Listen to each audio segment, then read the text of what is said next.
देख सकते हैं ये पोर्ट्रेट ऑलमोस्ट कंप्लीट हो गया है। और पोर्ट्रेट जब कंप्लीट हो जाता है तो इसको हम सांचा बनाते हैं, और ये सांचा बनाने के प्रोसेस चल रहा है।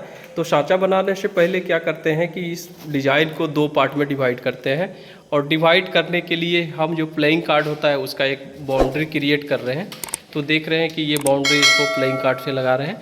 फिर 2 पार्ट में ये जब डिवाइड हो जाएगा फिर प्लास्टर पेरिस से इसके ऊपर लेयर बाय लेयर चढ़ाया जाएगा, 3-4 लेयर, और फिर हम उसको जब खोलेंगे तो हमारा मोल्ड बनके कंप्लीट हो गया। तो अभी आप ये देख पा रहे हैं कि ये इससे बाउंड्री लगा के 2 पार्ट में इस डिज़ाइन को डेवलप कर रहे हैं। डिवाइड कर दिया गया है। ये जो पोर्ट्रेट का डिज़ाइन है आप देखिए, आगे से और पीछे से ये बाउंड्री से देखिए 2 पार्ट में डिवाइड हो गया है। अब इस पे एक पार्ट में पीछे खुलेगा, दूसरे पार्ट जो होगा वो आगे से खुलेगा, और फिर जो ढलाई होगा वो दोनों पार्ट में होगा और फिर जॉइंट होगा। तो अब ये देखिए इसका एक प्रोसेस जो था वो कंप्लीट हो गया। अब हम प्लास्टर पेरिस घोल के इनके ऊपर दोनों साइड में चढ़ाएंगे, 3 से 4 लेयर चढ़ाएंगे, फिर ये डाई बन के कम्प्लीट हो जाएगा। देख लीजिए प्लास्टर पेरिस घोला जा रहा है। ये बाउल है, बाउल में प्लास्टर पेरिस डालने के बाद अच्छी तरह से इसको मिक्स किया जा रहा है, लिक्विड की तरह हो जाएगा। अब देखिए प्लास्टर पेरिस पूरी तरह से जब घुला गया है तो अब हम इस पर लेयरिंग करेंगे। इस पर फर्स्ट लेयर चढ़ेगा, देखिए अभी देखिए शुरू हो गया लगना, ऐसे ही लगता है। फर्स्ट लेयर इस पर लगते जा रहा है, ऐसे ही पूरे डिजाइन को कवर करेंगे। ये लगभग फर्स्ट लेयर कंप्लीट होते दिख रहा है।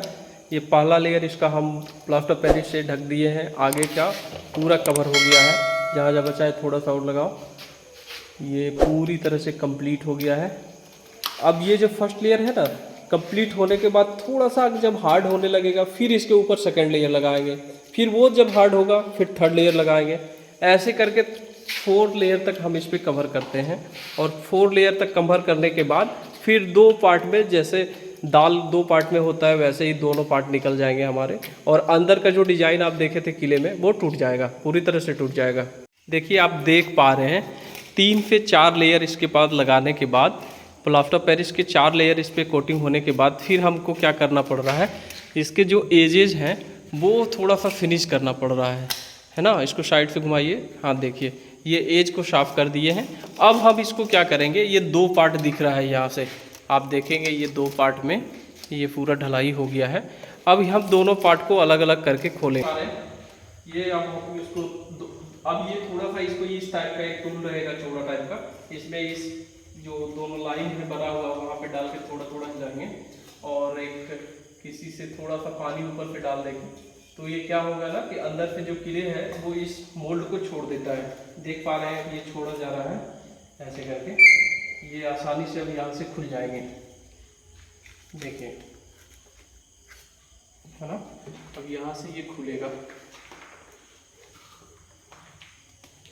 देख पा रहे हैं, ये देखिए इधर से खुल जाएगा आसानी से। ये देखिए ये मिट्टी के साथ आ रहा है खुलते हुए, ये देखिए ये डिजाइन देखिए खुल के रहती है, इसके साथ मिट्टी भी आ गया है, ये खुल गया। अब दूसरा पार्ट खोलने के लिए इधर से मिट्टी निकाल लेंगे और फिर ये पार्ट भी हमारा रेडी हो जाएगा। इधर खोलने के बाद देखिए 2 पार्ट में कैसे निकल गया। जो डिजाइन का भी मोल्ड ले रहे थे वही डिजाइन है, लेकिन देखिए दोनों पार्ट कैसे सुरक्षित निकल गया है, और आपको हम दिखा रहे हैं। जिस स्टैंड पे लगा था अब देखिए वो स्टैंड ऐसे ही बच गया, उसमें से जो भी मिट्टी था, फोटोग्राफ देखिए पीछे है, और मिट्टी देखिए इस टब में रखा गया है। फिर इस मिट्टी को हम दूसरे डिज़ाइन के लिए यूज करेंगे, और मेरा डिज़ाइन का ये मोल्ड रेडी हो गया। अब इसका हम अलग अलग मटेरियल में कास्टिंग कर सकते हैं। खोलने के बाद देखिए 2 पार्ट में कैसे निकल गया। जो डिज़ाइन का भी मोल्ड ले रहे थे वही डिज़ाइन है, लेकिन देखिए दोनों पार्ट कैसे सुरक्षित निकल गया है, और आपको हम दिखा रहे हैं।